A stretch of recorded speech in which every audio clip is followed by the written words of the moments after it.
So on that card, I wrote 1 through 12 because I came across the statistic that 95% of CEOs read 50 books a year. 50 is impossible. That's what I thought back then. But 12, a book a month, seemed plausible. So I wrote 1 through 12, went to the bookshelf, grabbed a small little purple book, Rich Dad, Poor Dad, opened to chapter 1, and started to read. A quote comes to my mind. And I found this quote the other day, and I think it works great with this wonderful principle from Napoleon Hill, his 10th principle of sex transmutation, which is energy is everything. It can't be destroyed, but only transferred, redirected, or transformed. And I think that's very crucial with us as human beings, as we are going out and trying to accomplish stuff. Each of us are usually people who are listening to this are either in self-development, are wanting to do better, or entrepreneurs who are out there doing what they want to do. And if energy is everything, then that means that all we need to do is just redirect it. It can't be destroyed. It can just be placed in different areas. If any of you have read The Alchemist, one of my favorite things in that book is towards the end, where the boy who was the shepherd and has gone on his long journey, him and the alchemist are traveling. And as he's talking to the alchemist, the shepherd boy talks about one of his friends and says this friend, I think he was either British or English, wants to be an alchemist himself. And he's been trying so hard to turn lead into gold. And the alchemist says he will eventually get there. He just needs to clear his mind and learn a few more things. But if any of you know, transmutate it. To transmute something, it's to transform, to physically change what's going on, to redirect the energy. So if I'm going from lead to gold in the alchemist, that alchemist is able to turn that lead into gold. In our lives, what are things that we have that are lead that really need to be changed into gold? And how can we redirect that? In Sex Transmutation, the principle by Napoleon Hill, a lot of us find this topic awkward because in a society, and especially in a society on the Western side, where a lot more Christianity and a lot more talking about not talking about the taboo topics that our great grandparents would roll over in their grave if we brought up in a conversation. Like sometimes we find this awkward principles to talk about. But if you really get to the nitty gritty, the downhearted, earthbound part of it, it's really what Napoleon Hill was talking about was the redirection of energy. As sexual desire is something that is within us, an innate thing that is so strong, so powerful. Napoleon Hill tells us that we can transfer that into our passions, into something that we can do further, something that goes towards what we want rather than just having life happen to us. And I love it because it's so true. And I want to share with you a few things that I've done in my life to be able to do that, to hopefully so that you can grasp this principle. The first thing is my very first time I ever applied this. And it probably isn't the first time I applied it. It's just something that I always remember because it was the very first part of my transformation journey. And if any of you know anything about love, you always remember the love of a mother. You always remember your first love. And then you remember your last love, or usually the individual that you're in love with right now. When it comes to our energy and goals, we always remember the first thing that just really transforms us, that really gets us on the path. And for me, that was me starting to read. As a dyslexic who maybe read one book a year, I had this goal back in 2018 to read more. And I got this little note card. I have not seen elementary school kids have it these days, but those little note cards that have the line on it where all of us the professor would say, all right, you can write your notes on here and use it on the test. And we would get like the tippest of pens to write the smallest notes on it. So on that card, I wrote 1 through 12 because I came across the statistic that 95% of CEOs read 50 books a year. 50 is impossible. That's what I thought back then. But 12, a book a month, seemed plausible. So I wrote 1 through 12, went to the bookshelf, grabbed a small little purple book, Rich Dad Poor Dad, opened to chapter 1 and started to read. And from there, it's had this snowball effect of this energy transfer because this was a goal I wanted, not that my boss wanted at the time.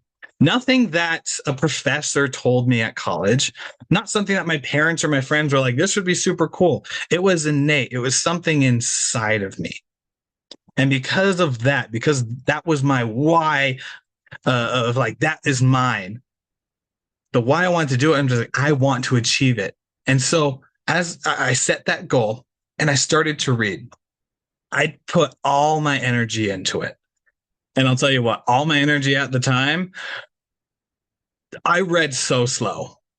I got books done, I'll tell you that, but I read so slow. So all that energy, I felt like I was putting so much in to get such little results. But because I transfer the energy and I went from reading 1 to 12. Then that 12, I went to 40, and then that 40 to 50, that 50 to 60, and I've continued that 60 mark. And because of that, I think about like, how was I able to put in that energy? How was I able to get that passion going? And it was through the small things. It was carrying a book around everywhere I went. It was a really awkward conversation for some people because sometimes I'd bring a book into a restaurant. And if you know anything, you don't want to get your book dirty. But 2, if you put anything on the table, in some families, mine included, it's a big no-no. No phones, no books, no nothing on the table to distract from the conversation. But I had such a desire to get it done. So I always had that book with me. Other things that I would do is during the times where I played video games and was streaming Netflix and those type of shows. I love anime. I also had anime on there. I don't know why I'm trying to avoid that. Screw Netflix. We're hitting anime. Anime was great. I would watch anime and play games all the time. But I took that, my mental energy for it, and said, what if I just do 10 minutes? 10 minutes of reading, then I could spend the other 2 hours gaming. Then that 10 turned to 20, then that 20 turned to 40, then an hour. And then all of a sudden, as I was getting into that transfer of energy into something else, that it brought it back to my goal.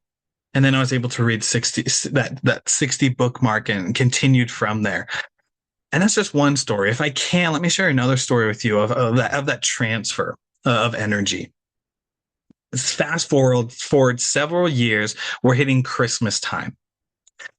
I had and set this goal, as I wanted to be a best-selling author. I set this goal to write my own book. The year and a half previous, I had written about 22,000 words, which is great, right? But in a year and a half to do that much, for me, it didn't feel like I was satisfied with it. And so during this Christmas time, I'm like, by the end of this year, I am going to finish my first draft.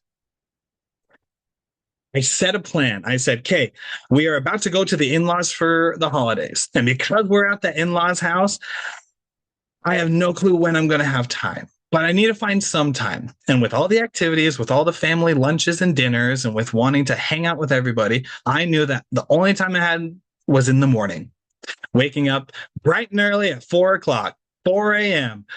to write for a couple hours before all the activities started. And I had a decision. Do I want to do that? Or can I just wait until next year? Set that New Year's resolution to finish my draft. I thought to myself, that doesn't sound like the Willie that I know I can be. And also, how cool would it be to hit your New Year's resolution goal before the end of the year, right? So I had 13 days to accomplish it, and I started. Woke up at 4 a.m, pretty easy, got my 2 hours in the rest of the day. The next morning, it was a little bit easier. Got my 2 hours in. The day after that was the hardest day because my body was starting to try to change to this internal clock. And if you guys know anything when it comes to the Christmas season with families, oh my goodness, you do not fall asleep at 8 or 9 at night. You fall asleep at midnight, and we're lucky if we're to bed by 1 or 2 in the morning. But I committed to it. And I think that's very important with this principle, with this transmutation, is that as we're redirecting our energy from things that are probably addictions, things that are old habits, bad habits that we want, or maybe even good habits that you want to make greater, as we turn to transfer that energy, it's important to remember that commitment is a huge part of it. And as you commit to something, you are able to make it an easier thing to do. So when I read those the 12 to 40 to 50 to 60 books, it was to make small steps. For this one, it was to be able to commit to something. And then in this third story I want to share with you as I wrap this up is something more recent, which is the podcast that I started. I started at the beginning of February. We're sitting at 2024 right now. Beginning of February 2024, I wanted to have a podcast, not to be able to make money, not to really have anything, but just something that I can practice my speaking on, because I wanted to be a world-renowned speaker. If I want to be the next Tony Robbins, I got to learn how to speak better. And so being able to put in that practice helped. And I thought, what do I need to do to be able to get not a good podcast or a great podcast, but a platform to where I can speak my thoughts and people would love to listen to it, but also be able to evolve my skill in speaking? And I thought, in order to do that, I need to make massive action. So I decided to record, and I published 3 episodes every single week ever since February. I think now we're hitting like 70, 77, upwards of 80 episodes, and I'm going to hit that 100 before the end of the year. And as I look back and reflect, I think, okay, massive action is the lesson I learned from that. So as I wrap this back into the principle of sex transmutation and more of the transfer and redirecting of energy, and that transmuting of transforming that physical thing, just like the alchemist from lead to gold, transforming myself from good to better, and hopefully achieving that best as I work toward it. Those 3 lessons came up, which was take the small actions, because as you do the small actions, it makes life easier. If we do the small things that we need to do every single day, our bodies will want to do it, and it will build the habit for it. If I've learned anything, it's that the only time you should put minimal effort into doing something is when you're creating a new habit, because it's more important to be consistent rather than the one big thing that you do. That second lesson of commitment. If you have that commitment and resolve, there is little to anything that can get in your way. My spirit animal is a peregrine falcon. They are the fastest. I was going to say fastest birds, but I think they're the fastest animals on Earth, because they can hit upwards of over 200 miles an hour from going from the sky, nailing down to their prey or whatever they're aiming towards.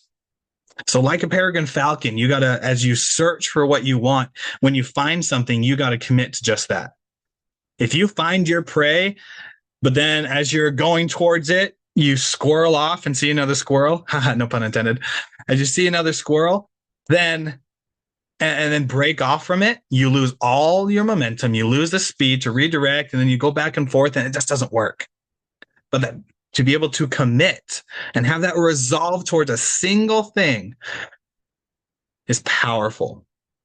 And goes great when you're trying to transform yourself and redirect the energy into the power. And then the last thing is being able to take just massive action, the big steps. Of course, it's important to take those small, consistent steps. It's important to be able to have that resolve, but it's also important that you don't just do a little bit at a time, meaning that you don't, for a year and a half, write a little bit by little bit. Because one thing I forgot to mention was over that Christmas break, I doubled my word count on my book. So what I did in 13 days, what I did in a year and a half before, I did in 13 days then. And if I was able to do in 13 days then, it's amazing what we can do in 13 days with any of our goals. So as I wrap this up and bring this to a close, 3 things to remember. And I'd love to offer you a gift. One is to take those small little actions. to move forward, to take the daily consistent steps.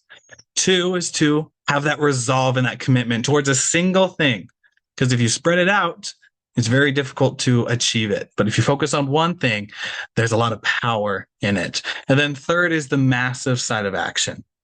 You can take small steps, but still have massive action. And as you take those 3 things, the gift I want to give to you is a challenge. And that challenge is, I want you to look at those 3 and think of, what do you need in your life? Are you needing to break things down into smaller steps? Are you needing to have a more resolve in your life? Or are you needing to take massive action towards whatever you're going to do? And I know that as I've done this in my life, it's helped me to do so many things, from being a best-selling author to being an award-winning speaker to starting my own coaching business for people just like myself, from losing weight. Like, this can go in any area. What is that area for you, and what are you wanting to achieve?